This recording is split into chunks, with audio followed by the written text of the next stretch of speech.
సంక్రాంతి వచ్చిందే తుమ్మెదా సరదాలు తెచ్చిందే తుమ్మెదా కొత్త ధాన్యాలతో కోడి పందాలతో ఊరే ఉప్పొంగుతుంటే. సంక్రాంతి పండుగలో పిల్లలపై భోగి పళ్ళు పోయడం ఒక పురాతనమైన, అర్థవంతమైన సంప్రదాయం. చిన్న పిల్లలకు చెడు దృష్టి పడకూడదని, వారి మీద భోగి పళ్ళు పోసి రక్షణ కల్పిస్తారు అని నమ్మకం. పిల్లలు దీర్ఘాయుష్షుతో, ఆరోగ్యంగా ఎదగాలని ఆశీర్వదిస్తూ పెద్దలు భోగి పళ్ళు పోస్తారు. పండ్లు, పూలు, నాణేలు ప్రకృతికి కృతజ్ఞత సూచకం. ప్రకృతి పిల్లలను కాపాడాలని కోరే భావన ఇందులో ఉంటుంది. ఈ సంప్రదాయం ద్వారా పిల్లలకు మన సంస్కృతి, సంప్రదాయాల పరిచయం కలుగుతుంది. బంధువులు, పొరుగువారు కలిసి భోగి పళ్ళు పోయడం ఆనందం, స్నేహాన్ని పెంచుతుంది. భోగి పళ్ళు పోయడం కొత్త సంవత్సరానికి శుభారంభం, శుభ ఫలితాల ఆకాంక్షకు ప్రతీక.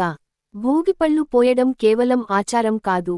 అది పిల్లల ఆరోగ్యం, రక్షణ, శుభాభిలాషలతో నిండిన మన సంప్రదాయం. నేటి బాలలే రేపటి పౌరులు.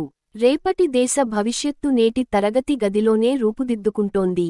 కావున పిల్లలకు మన సంస్కృతి, సాంప్రదాయాలను ఖచ్చితంగా నేర్పాలి.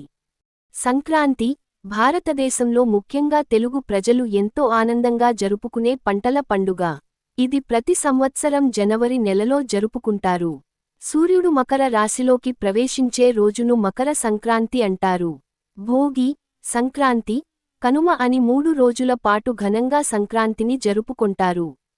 ఇటువంటి సంస్కృతి సాంప్రదాయాలు విద్యార్థిదశ నుండే అలవాటు కావాలనే సదుద్దేశంతో రొళ్ళ మండల కేంద్రములోని శ్రీ లక్ష్మీ విద్యానికేతన్ ఇంగ్లీష్ మీడియం పాఠశాల ఆవరణంలో నేడు ముందస్తుగా సంక్రాంతి సంబరాలు ఘనంగా నిర్వహించారు.